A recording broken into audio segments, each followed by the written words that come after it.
Hoje nós vamos falar sobre um assunto importante, necessário e interessante que não tem sido muito dito, porque parece ser um assunto negativo.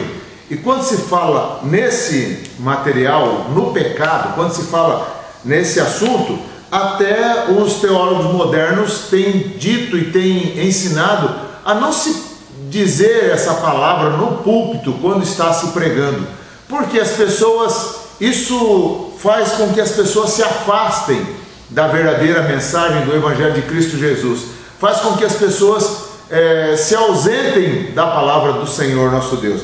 Mas a Bíblia não deixa isso no escuro, não deixa escondida, e fala que o pecado é uma das coisas que tem corroído, tem destruído, tem engraçado a massa humana, as pessoas, tem destruído as pessoas. E o apóstolo Paulo fala disso com muita tranquilidade.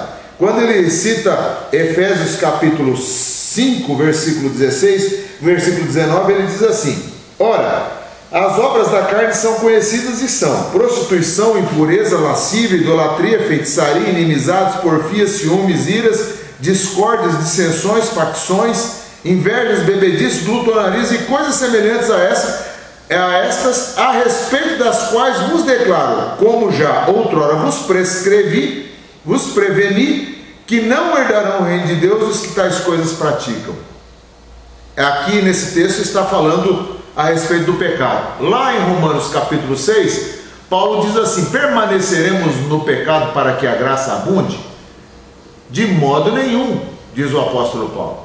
Nós não vamos fazer uma coisa dessa natureza, porque isso não é parte da nossa estrutura, da conjuntura, não é o que nós vivemos. Então Paulo nos chama a atenção para o pecado e o seu poder destruidor. Aos Romanos, no capítulo 6, versículo 23, ele nos fala a respeito daqueles pecados e da destruição que o pecado faz na vida do ser humano. No Novo Testamento, não todas as palavras são traduzidas para o português. O Novo Testamento foi escrito no grego, no original, e as palavras do Novo Testamento não traduzem, às vezes, no português, o que de fato quer traduzir lá no grego.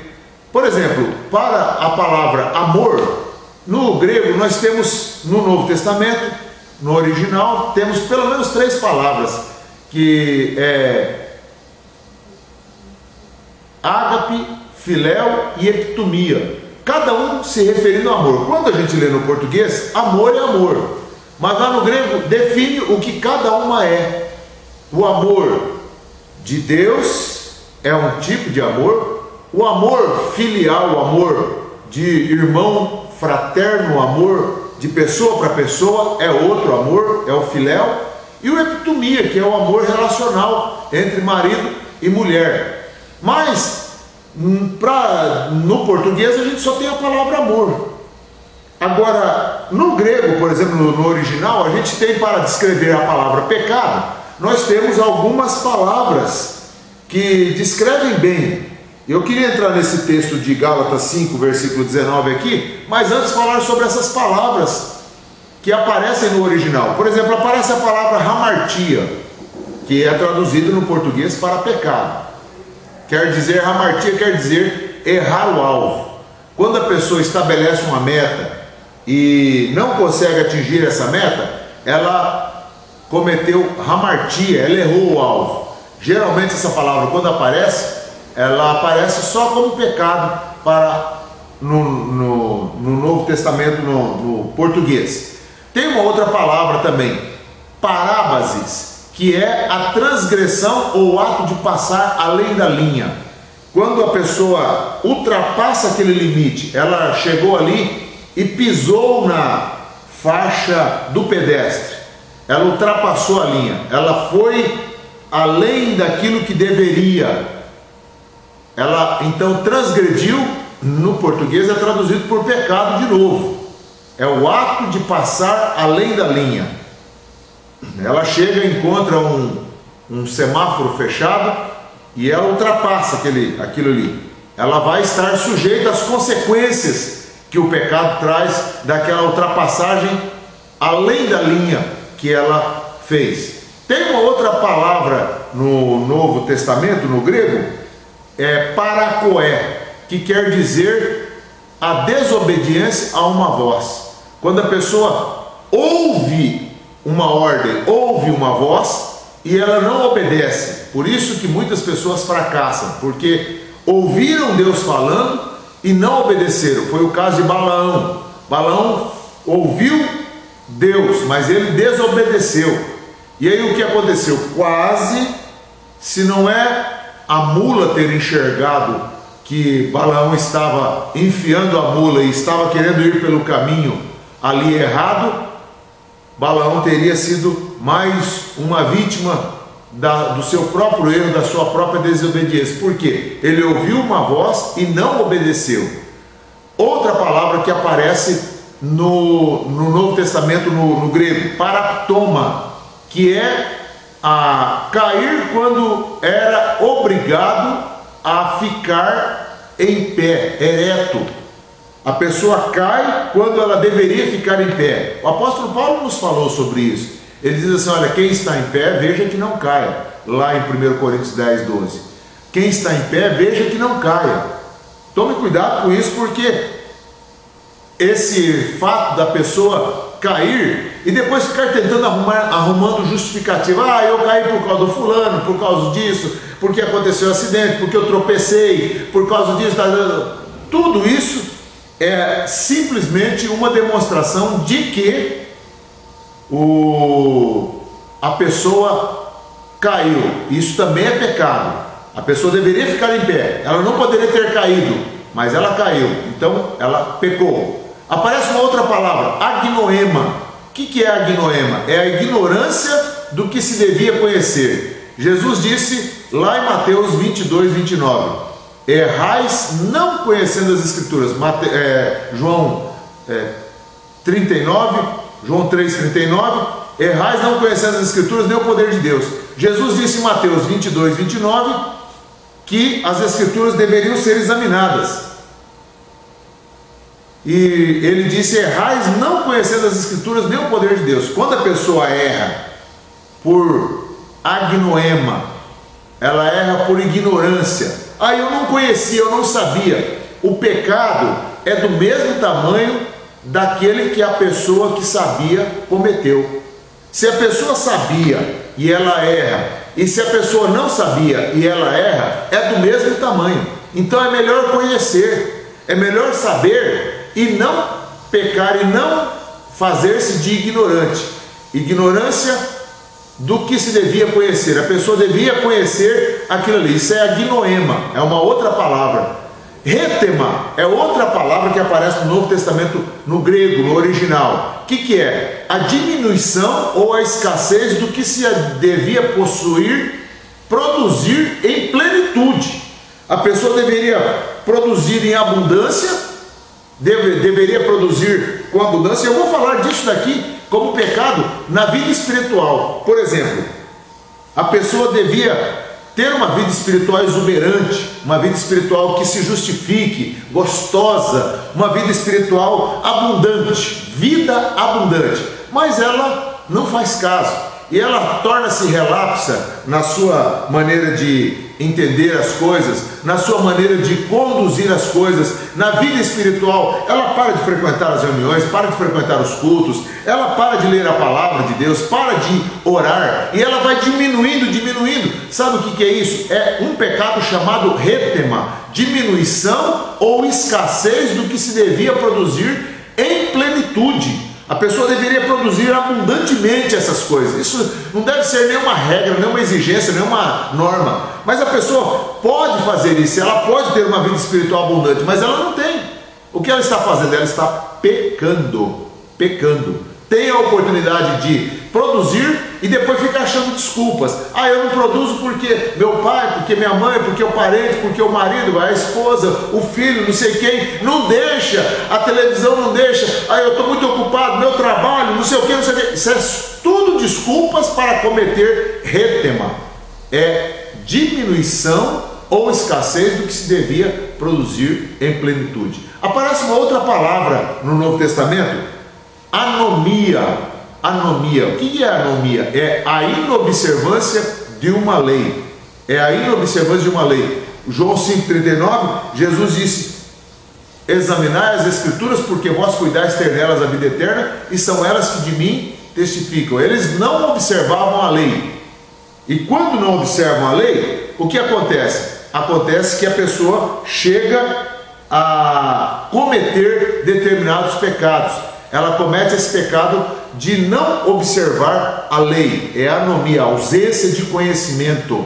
Ausência de conhecimento, anomia, outra palavra que o Novo Testamento aparece. E aparece mais palavras, mas eu quero ficar com mais uma só, que é aquela uma que Jesus usou na oração do Pai Nosso, plemeleia. Plemeleia é uma discórdia.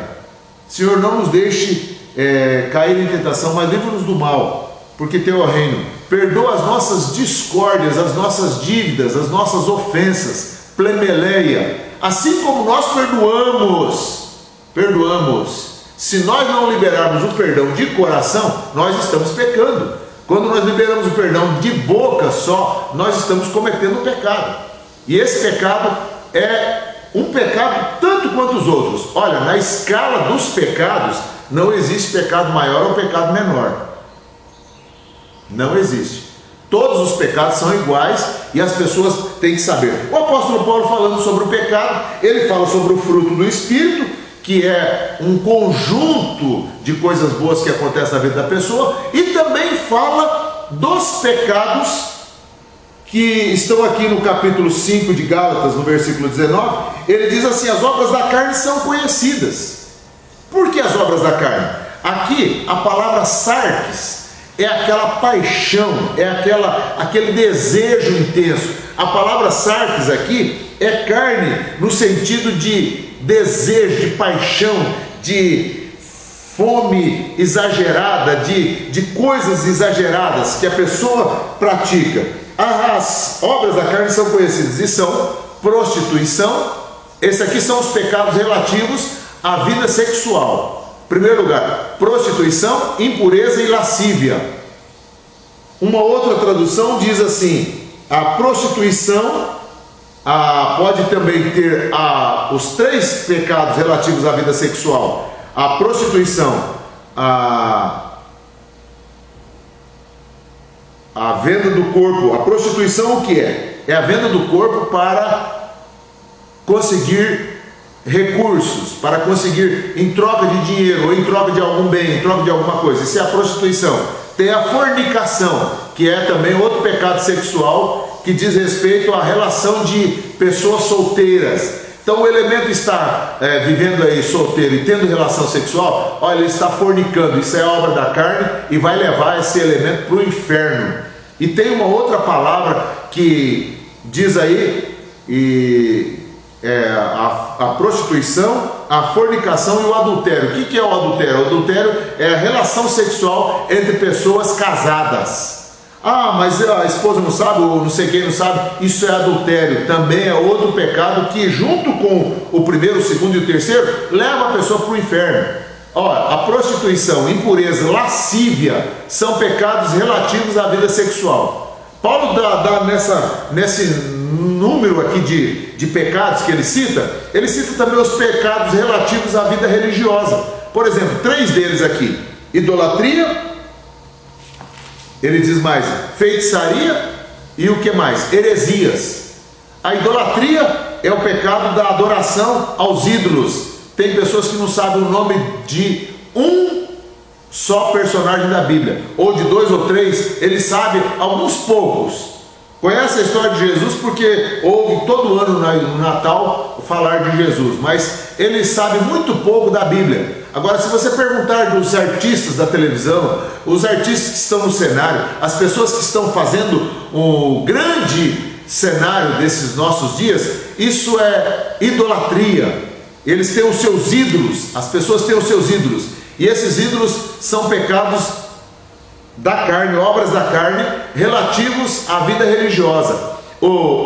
A idolatria, a feitiçaria. Essa palavra feitiçaria que aparece aqui, no original, quer dizer farmaqueia.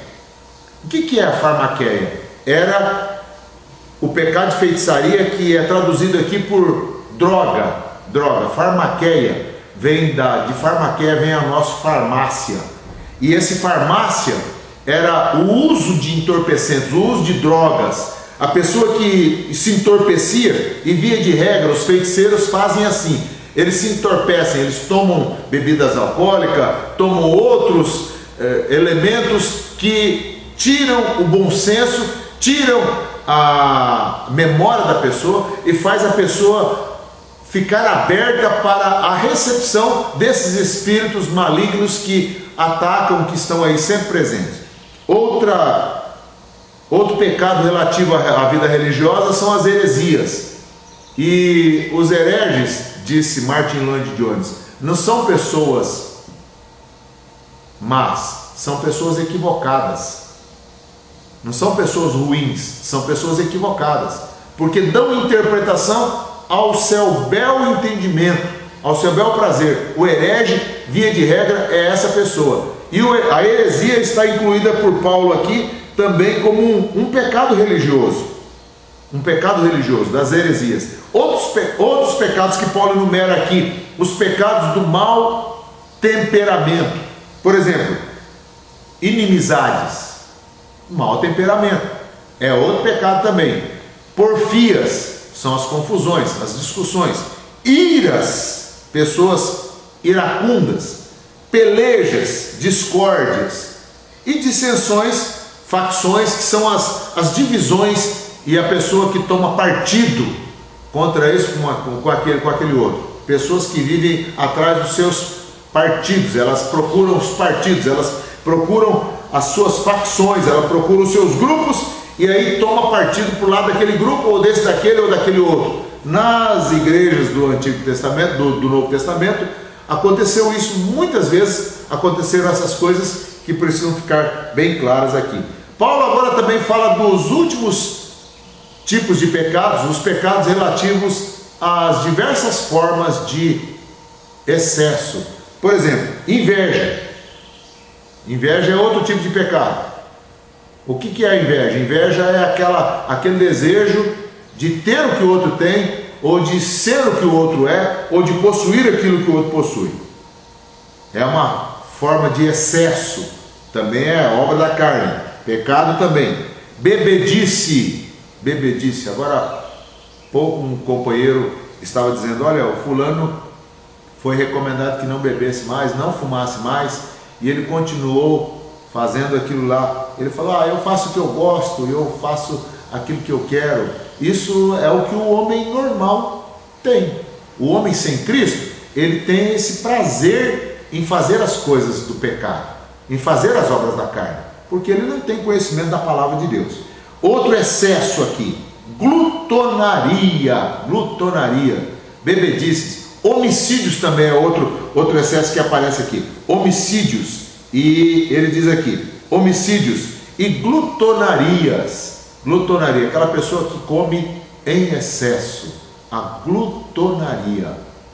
Agora, Paulo, para nós encerrarmos aqui essa nossa reflexão sobre o pecado, ele diz assim: e coisas semelhantes a estas, a respeito das quais vos declaro, como já outrora vos preveni, que não herdarão o reino de Deus os que tais coisas praticam. Então, essa recomendação é para que abandonemos o pecado. Paulo diz: permaneceremos no pecado para que a graça abunde? De modo nenhum. O pecado é destruidor. Como brincou alguém que estava recomendando um outro a parar de beber. Falou: isso aí vai te matar aos pouquinhos. Aí a pessoa brincando disse: mas eu não estou com pressa de morrer mesmo. Não está com pressa de morrer, mas já foi. Ia matando aos pouquinhos, mas acelerou o processo da morte. Então, não vamos viver para o pecado, mas vamos viver para Cristo Jesus, que é aquele que nos liberta do pecado, e só Ele pode tirar os vícios que até mesmo os que se dizem servos do Senhor têm. Só Jesus pode tirar esses vícios, viu? Vá para os pés do Senhor Jesus e peça a Ele a misericórdia. Abandone os vícios, porque Ele, o Senhor Jesus, é o único que liberta do pecado.